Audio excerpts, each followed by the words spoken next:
好，国民党最近开始提名2026县市长人选，不过新北市人选部分人才济济，像是现任副市长刘和然、台北市副市长李四川都可能是人选之一。上周末，民众党主席黄国昌还在新北举办大造势，似乎也给国民党这边不少压力。而国民党主席郑丽文今天首度松口，要明年征召李四川来接班新北。带你一起来听。我的意思就是说，在新北应该不会有初选，是指国民党内。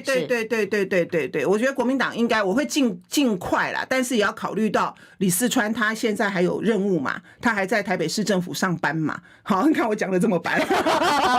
好，你可以听到郑丽文是说，新北市的部分应该是协调整合的工作，应该还不至于走到要初选，但要考虑李四川还有任务在身，毕竟他现在还在台北市府上班，让县市长们先专注市政，希望明年再来征召。